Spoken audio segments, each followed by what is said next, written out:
ऐतिहासिक काल से वैदिक सभ्यता तथा वैदिक सभ्यता से 16 महाजनपद का सफर आसान नहीं था और अब तक आती है 16 महाजनपदों में से एक महाजनपद मगध, जो कहीं न कहीं अपने आप को एक राज्य के रूप में स्थापित किया। इस वीडियो में मगध साम्राज्य में मगध के राजाओं के द्वारा उनकी क्या व्यक्तिगत योगदान रही, शुरू से अंत तक की जानकारी हासिल करेंगे। मगध के साम्राज्य में कई राजवंशों ने शासन किया, जो कहीं न कहीं राजा अशोक तक की सफर मानी जाती है। तो आज जानते हैं मगध साम्राज्य के पहले वंश हर्यक वंश के बारे में। तो चलिए बिना देर किए वीडियो को शुरू करते हैं। इतिहास में साहित्यकारों के द्वारा ये बोला जाता है कि मगध साम्राज्य की स्थापना हर्यक वंशों ने नहीं, बल्कि बृहदत्त वंश के राजा बृहदत्त ने की, पर इसके बारे में कोई ठोस प्रमाण नहीं मिलता है। अर्थात हर्यक वंश की स्थापना राजा बिंबिसार ने की थी। बिंबिसार की 3 पत्नियां थी, जिसमें से एक का नाम था चेनना, दूसरा का नाम महाकोशला तथा तीसरी पत्नी का नाम था खेमा। बिंबिसार के सबसे बड़े पुत्र का नाम अजातशत्रु था, जो बिंबिसार और कोशला का पुत्र था। इसके अलावा भी बिंबिसार के 2 और पुत्र थे, जिनका इतिहास में कुछ छंद ही जिक्र है। हल और विहल, जो बिंबिसार और चेनना के पुत्र थे। ये था परिचय। अब हम जानते हैं इन वंशों के मगध विस्तार पर कितना योगदान रहा। बिंबिसार का साम्राज्य मगध, जिसकी राजधानी थी राजगृह, जिसे बिंबिसारपुरी के नाम से भी जाना जाता था। जैसे कि मैप में आप सभी महाजनपदों के रिक्त स्थानों को देख सकते हैं। कहा जाता है कि हर्यक वंश ने राज्य के विस्तार के लिए उन्होंने 2 चीजों का सहारा लिया था, एक मधुरता के साथ संबंध या फिर दूसरा महायुद्ध। और मगध साम्राज्य की भौगोलिक स्थिति ऐसी थी कि वो सभी महाजनपद के बीचों बीच स्थित था।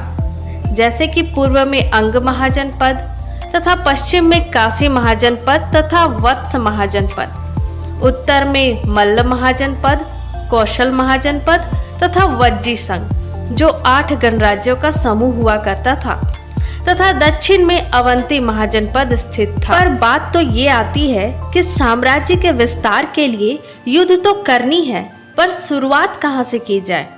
काशी कौशल के अधीन था और वत्स महाजनपद ने मगध और अवंती के बीच प्रतिस्पर्धा को कम कर समझौता करा दिया था।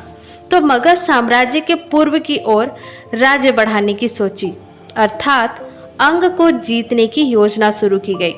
तत्पश्चात युद्ध कर राजा बिंबिसार ने अंग महाजनपद को जीतकर हासिल कर ली और मगध का साम्राज्य अंग तक फैलकर उसका विस्तार हो गया। राजा बिंबिसार के बारे में इतिहास के पन्नों में ये भी देखने को मिलता है कि मगध के राजा बिंबिसार ने युद्ध को राजनीतिक विस्तार का तरीका तो बनाया ही था, पर इसके साथ साथ राज्य विस्तार के लिए वैवाहिक संबंध को भी जरिया बनाया था और आगे महाजन पद को जीतने अर्थात हासिल करने के लिए इसी रणनीति का सहारा लिया था। बिंबिसार चाहते तो तलवार का प्रयोग कर काशी को जीतकर अपने राज्य में ले लेते, पर काशी महाजनपद अवस्थी तथा कोसला के सपोर्ट में था। अगर मगध काशी से युद्ध करता तो 2 साम्राज्य से शत्रुता मोल लेनी पड़ती और इस कारण उन्होंने वैवाहिक संबंध बनाना ज़्यादा बेहतर समझा और बिंदुसार ने कौशल के महाराज, जिनका नाम प्रसेनजीत था, उनकी बहन कौशला से विवाह कर लिया, जिसके फलस्वरूप काशी खुद ब खुद दहेज के तौर पर बिंबिसार को मिल गया और इस प्रकार मगध साम्राज्य काशी तक फैल गया और काशी और अंग दोनों मगध का हिस्सा बन गए। बिंबिसार चाहते तो अवंती को परास्त कर सकते थे, पर उस समय अवंती के राजा चंडोपधोत हुआ करते थे, जो बहुत ही शक्तिशाली शासक हुआ करते थे। और दूसरा वज्जी संघ की बात की जाए तो वो 8 गणराज्य संघों का एक महाजनपद था, जो एकता के साथ मिलकर रहते थे, जिसको पराजित करना आसान नहीं था। उन 8 गणराज्य संघों में से गणराज्य संघ था एक लिच्छवी गणराज्य।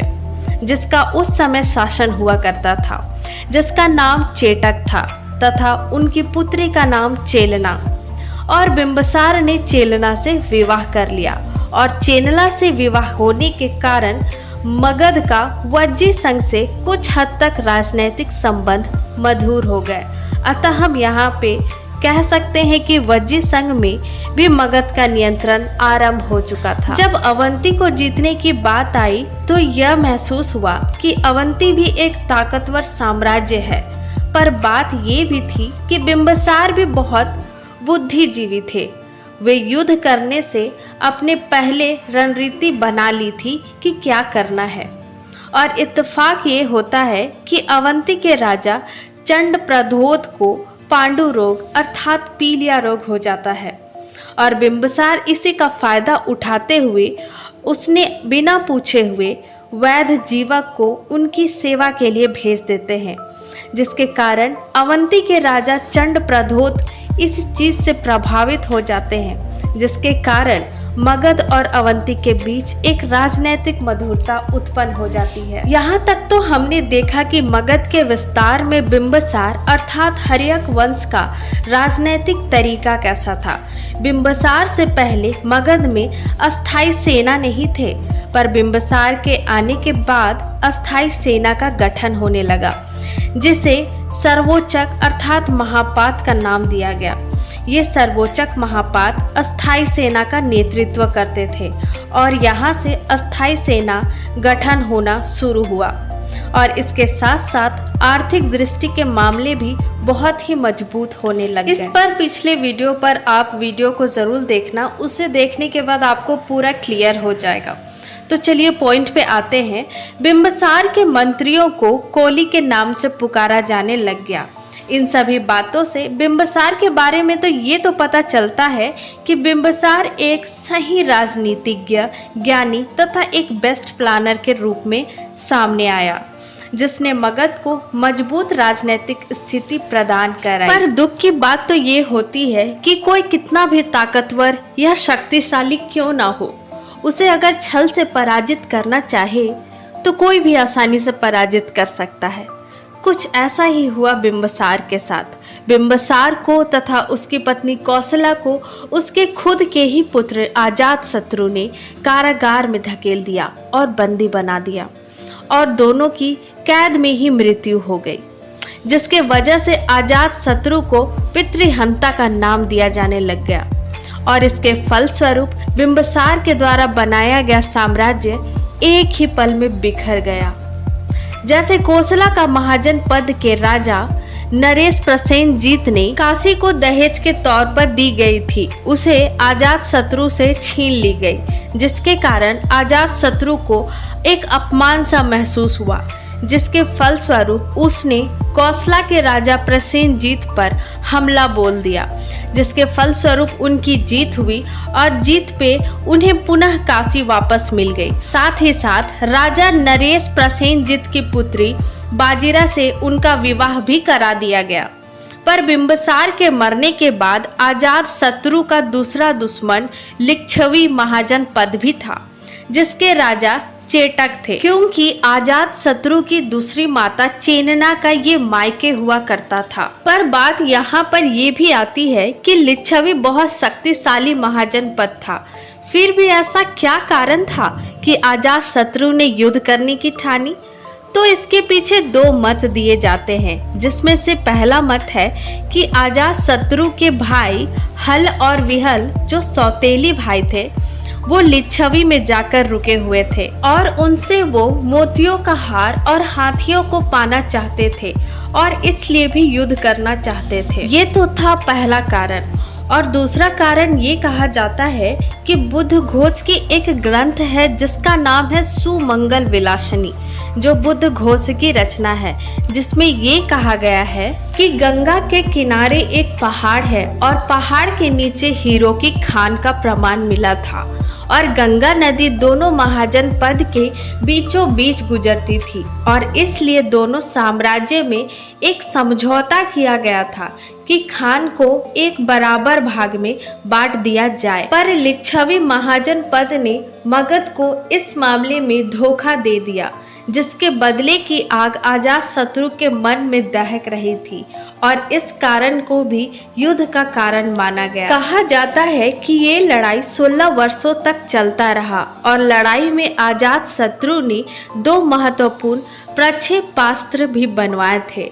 एक था रथमूसल और दूसरा महाशिला कंटक। यहाँ पर प्रक्षेपास्त्र का अर्थ है ऐसा हथियार जिसे फेंक कर मारा जाता हो। इतिहास में ये भी कहा गया है कि अवंती के डर से अजात शत्रु ने पोलीबोथरा ग्राम अर्थात पाटलिपुत्र नगर की स्थापना कराई थी और इस नगर के उद्घाटन के लिए महात्मा बुद्ध को बुलाया गया था। और इसी बीच महात्मा बुद्ध ने लिच्छवी को जीतने के लिए अजात शत्रु को एक मूल मंत्र प्रदान किया था, जिसके कारण अजात शत्रु ने लिच्छवी पर जीत हासिल भी कर ली। अजात शत्रु को प्रबल रूप में श्रेष्ठ योद्धा माना जाता है, पर जिन कारणों से अजात शत्रु के माता पिता की हत्या हुई थी उन्हीं कारणों से उदयन ने भी अपने पिता अजात शत्रु की हत्या की, जिसके कारण उन्हें भी द्वितीय पितृहंता का नाम दिया गया। और अजात शत्रु के बाद उनके पुत्र साम्राज्य का कार्यभार संभालते थे, पर उदयन ने मगध की राजधानी राजगिरी को हटाकर पाटलिपुत्र कर दी थी और आगे जाकर जैन धर्म को स्वीकार कर लिया।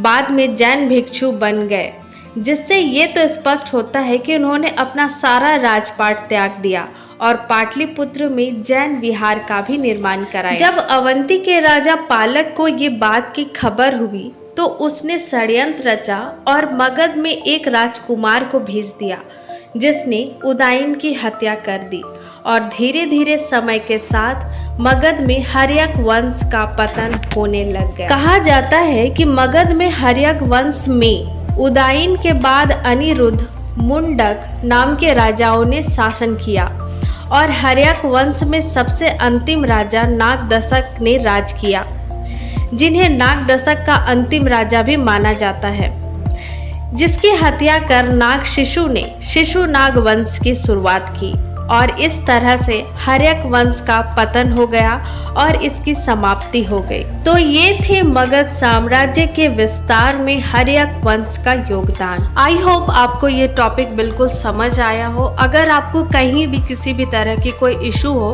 तो प्लीज़ हमें कमेंट ज़रूर करना। आपके कमेंट का हमें इंतज़ार रहेगा और अगर आप चाहते हैं कि आपके बताए हुए टॉपिक पे मैं वीडियो बनाऊं तो इसके लिए भी मुझे कमेंट कर सकते हैं। मैं आपके कमेंट को ज़रूर फॉलो करूंगी।